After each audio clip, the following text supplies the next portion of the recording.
O primeiro vídeo desse canal era sobre democracia. Eu até pus o título A Morte Lenta da Democracia Brasileira. Né? Porque, na verdade, é um caminho que a gente vem trilhando há um tempinho já. Né? Você teve ali durante os governos do PT, né, meus amigos petistas não vão gostar disso, mas você teve algumas tentativas ali de manipular as leis no sentido de que se perpetuasse no país a mesma ideia, no caso as ideias de esquerda. Teve ali uma tentativa de controlar a imprensa no Conselho Federal do Jornalismo, você teve ali uma tentativa de se controlar os meios de comunicação de uma maneira geral, um tal de...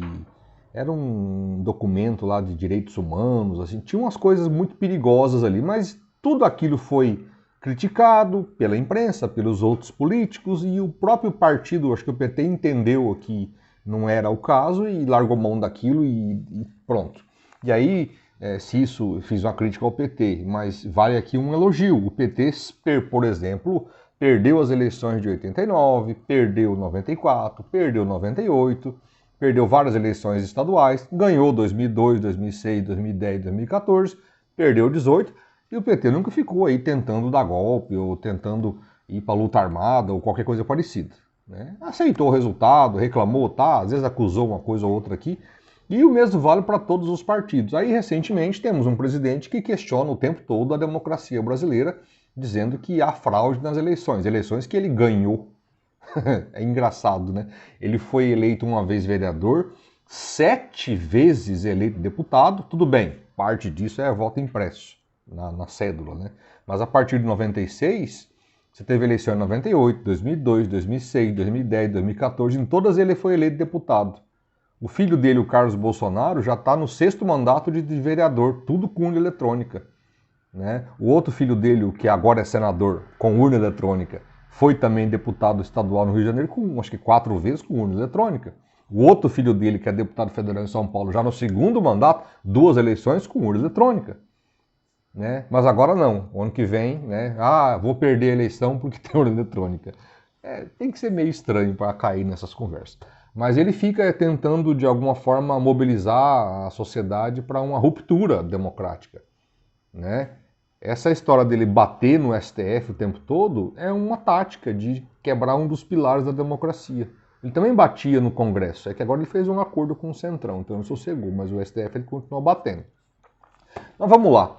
O que é essa tal democracia? A democracia ainda é muito antiga, né? E é interessante também observar o seguinte: não existe um tratado sobre democracia. Esse aqui é o livro definitivo, a obra definitiva sobre a democracia. Não tem isso. Você tem um monte de autores que falam disso, você tem várias coisas que foram se juntando ao longo da história, né? Vários ideais, valores, concepções filosóficas e foram se moldando ali e criando formas de governo. E chegou-se a um entendimento aí mais ou menos geral do que seria a tal da democracia. E é sempre importante, para ficar mais simples, eu tento fazer isso porque eu faço isso para os meus alunos, né? Eu tento simplificar coisas muito complexas ou muito grandes, eu tento diminuir ali o tamanho da coisa para ficar mais fácil até de conversar sobre. Mas democracia é o oposto de ditadura. Né? E aí é só lembrar, o que é ditadura? É quando o poder fica na mão de uma pessoa, tipo uma monarquia, um reino, um império, ou de um grupo específico da sociedade. A elite rural, ou a elite econômica, ou sei lá quem, né? Ou os políticos de um partido único, né? Aí vai do gosto do freguês. A história do mundo, inclusive, é uma história de ditaduras. Né? Todo o passado mundial é ditatorial. Seja o Império Chinês, lá a dinastia Ming, Xing, Ling, sei lá, da China, né? O Império Japonês, é tudo ditadura. Imperador é ditador. Ele manda, ele faz o que quer. O poder passa para o filho dele, não é o povo que escolhe. Né? O Alexandre da Grécia, o Ramsés lá no Egito, tudo imperador, tudo rei, tudo ditador. Os emires, os sheiks árabes, ditadores, né? Enfim, aí vem até as ditaduras modernas do século XXI e as que existem até hoje, como por exemplo o caso, sei lá, da China, que tem um partido político que está no poder há 70, 80 anos quase. né? O Partido Comunista Chinês, uma ditadura. Nesse caso, ditadura de esquerda, socialista. Aí você tem ditaduras de direita, por exemplo, a Arábia Saudita, né? Ou a Rússia, que pode ser considerada uma ditadura porque tem um problema seríssimo. A Rússia não parece, mas ela é uma ditadura. A Venezuela é uma ditadura. Cuba é uma ditadura. Né? O Brasil já foi ditadura em quase toda a história brasileira, é uma história de ditadura, né? É bizarro isso, é curioso. É curioso que tem gente agora, no momento atual, defendendo a volta de uma coisa que é a nossa história inteira. Se aquilo fosse bom, o Brasil era outro país. O Brasil surgiu como uma ditadura, no caso, o rei de Portugal. Portugal era uma ditadura, uma monarquia. O Brasil era colônia, uma ditadura, subordinada a Portugal. Aí quando fica livre, que é 1822, né, 322 anos de Portugal, aí vem o Brasil, agora o Brasil vai. Não, ditadura, né, que é o Dom Pedro I. Ele vai embora, fica o filho dele, o Dom Pedro II, ditador, imperador, né, ditador. Aí a gente tem a república, que é quando agora o governo vai passar para as mãos do povo, que é isso que significa república, né, do povo, né. As coisas agora não são mais do rei, são do povo. Beleza, ditadura. Marechal Deodoro foi um ditador. Durante um bom tempo ali, tinha eleições, começa ali uma conversa toda, mas analfabeto não votava, pobre não votava, mulher não votava, não tinha poder de decisão, de influência. Né? Teve ali o Vargas, o primeiro governo dele, ditador. O segundo governo foi eleito. Aí teve um período democrático ali, bem no meio do século XX, ali, a eleição do Vargas, a eleição do Juscelino, né? A eleição do Jânio Quadros, e aí ele sai fora, fica o João Goulart e os militares dão um golpe. Vai dar ali uns 5 anos do Vargas, mais 5 anos do Juscelino, e seria mais 5 anos do João Goulart, mas são mais 4 só, né? Dá quase 4. Pô, aí 13, 14 anos de democracia. Cheia de defeitos, né? Porque democracia nunca está pronta. Aliás, é isso. Esse é o ponto. Democracia é um longo e doloroso processo de construção. Ela nunca está pronta. Nunca. Ela vai ser sempre, precisa sempre ser defendida pelo povo, né? E sempre é preciso tentar melhorá-la o tempo todo. Ela nunca está pronta, né? É isso mesmo. Tranquilo? Ela nunca é definitiva, ela precisa se alterar ao longo do tempo, porque a sociedade evolui, então ela tem que evoluir também. Essa é a lógica. Mas enfim, no fim das contas, o que é uma democracia? Como eu disse, não tem uma obra definitiva. Então o que eu faço com os meus alunos? Eu tento juntar ali os pressupostos fundamentais e aí eu consegui fazer isso em 4 tópicos. Então 4 pressupostos para que um país seja chamado de democrático. Perfeito? Nunca será. Existem democracias mais avançadas do que a brasileira, existem democracias menos avançadas do que a nossa, do que a brasileira, mas perfeito nenhuma delas é.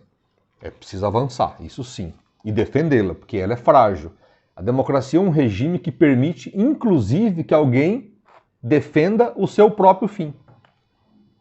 Tanto é que o Bolsonaro está aí o tempo todo defendendo um golpe de Estado, pedindo para o povo apoiá-lo numa aventura, numa quartelada, né, mais uma vez. E está falando isso. Então a democracia permite que alguém diga que quer acabar com ela. É o único regime que permite. Vai falar contra uma ditadura para você ver o que acontece. Né? Mas a democracia é frágil, por isso ela precisa ser defendida. Ela cai geralmente quando não tem ninguém querendo defendê-la. Caiu em 64 por isso. A esquerda queria uma ditadura de esquerda, a direita queria uma ditadura de direita, e faltou foi gente para defender a democracia. Aí ela caiu, acabou. Né? E demorou para voltar. Ela volta em 85. Não teve eleição ali, o Sarney, que foi o presidente, né, era vice do Tancredo, que morreu, mas enfim, eram civis. Por isso, pode-se dizer que ali acabou a ditadura brasileira em 85. A Constituição que nós temos é de 88. Em 86 teve eleição, elegeu-se deputados e senadores, os constituintes, e aí o Ulisses Guimarães vai lá e decreta, ele ergue assim a Constituição, né, e diz assim, está promulgada a Constituição, a democracia voltou, e diz uma coisa que eu gosto muito, eu gosto de repetir isso, temos ódio e a ditadura. Ódio e nojo, ele ressalta. Ódio e nojo à ditadura. Né? Nenhuma ditadura é melhor do que uma democracia. Né? Mas enfim, isso é outro assunto. Aí a gente começa a construir o Brasil moderno, né? O Brasil democrático de 88 para cá. 33 anos só. É nova, mais nova do que eu a democracia. Mas enfim, os 4 pressupostos da democracia para finalizar esse vídeo de maneira sintética. Estou tentando ser sintético, vamos ver se dá. Né? Número 1, é preciso haver um Estado de Direito. O que é isso? Leis. A democracia se baseia em leis. Leis que surgem de onde? Das assembleias legislativas, seja a Câmara de Vereadores, a Assembleia Legislativa Estadual ou a Câmara Federal e o Senado, o Congresso. Né? Leis. Um Estado democrático tem que ter leis, então é um Estado de direito. Só isso basta? Não. Só isso não basta, não. Não adianta ser só Estado de direito. Na ditadura militar brasileira, a gente tinha Estado de direito. Era um Estado autoritário, mas tinha leis, tinha os atos institucionais, que eram decretos, leis. Só isso não basta. Então, mas esse é um ponto fundamental. Ela tem que se basear em leis, não pode ser na vontade do rei ou na vontade do ditador. Né? Ele não faz o que quer, ele tem que fazer o que está nas leis. Estado de direito, primeiro pressuposto. Tranquilo? Segundo pressuposto. É preciso que esse Estado seja democrático. E o que significa isso? Demo quer dizer povo, que haja a participação do povo nas questões, nas decisões. E aí o processo eu sei que é meio falho, porque a principal forma de participação popular numa democracia como a brasileira é o voto nas eleições. E aí eu sei que tem problemas, né? Tem todo um encrenque, é compra de voto, é muita gente que vota e não tá nem aí pra paçoca. Até o brasileiro até se preocupa um pouquinho com como que ele escolhe o prefeito, o governador e o presidente, mas a eleição de vereador é uma várzea, a eleição de deputado estadual, Deus me livre, o cara esquece em quem votou no outro dia, vota por dinheiro, vota porque o amigo pediu, não tá nem aí pra paçoca. E aí dá no que dá, né? Porque são os caras que fazem as leis, os legisladores. Deputado federal, senador também, tem gente que vota, não tá nem aí. Né? Mas é isso.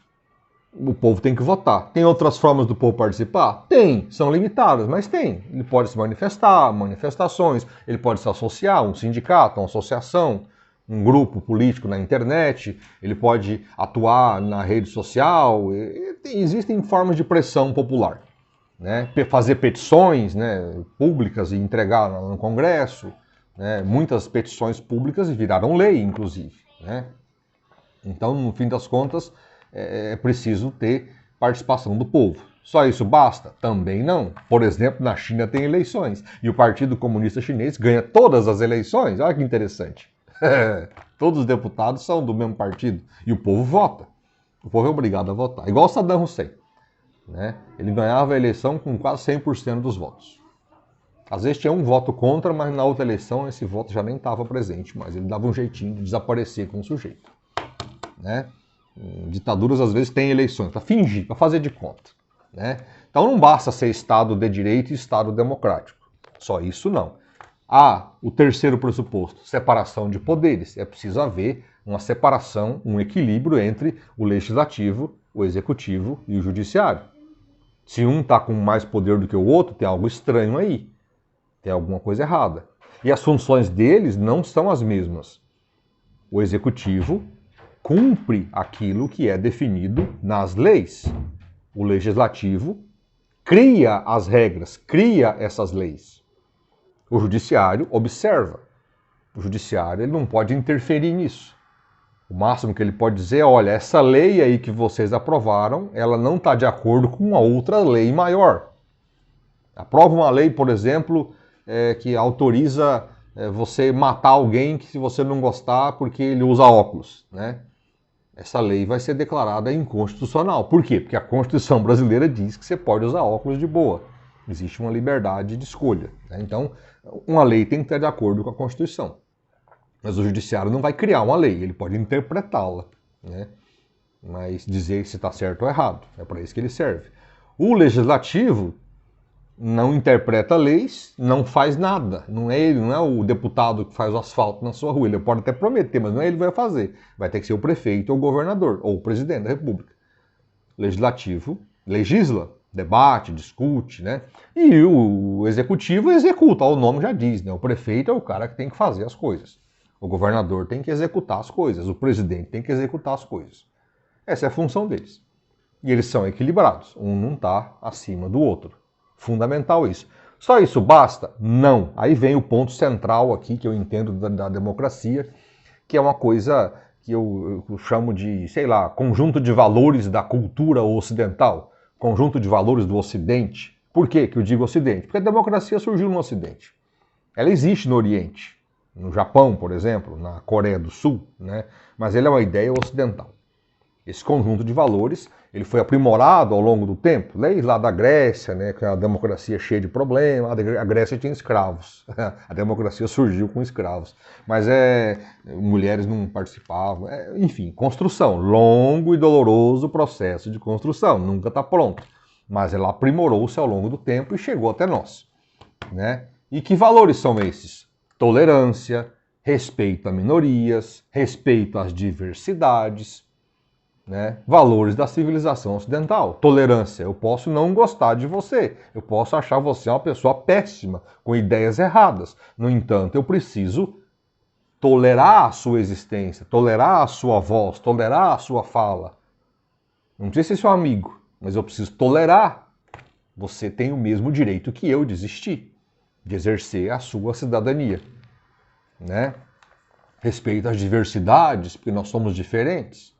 Diversidade de todos os tipos, religiosas, sexuais, de pensamento, de ideias, respeito à diversidade, né? Liberdades, toda democracia expressa um conjunto de liberdades, liberdade de expressão, liberdade de ir e vir, o famoso habeas corpus, que é o direito ao seu corpo, né? A inviolabilidade da vida humana.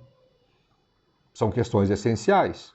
Respeito a minorias. Ah, mas e na eleição não é a maioria que ganha? Não, sim, a maioria ganha, né, a eleição. O que não quer dizer que ela vai poder eliminar a minoria. Aliás, é essencial. O que caracteriza uma democracia é a oposição. Ganhar a eleição, o ditador ganha também.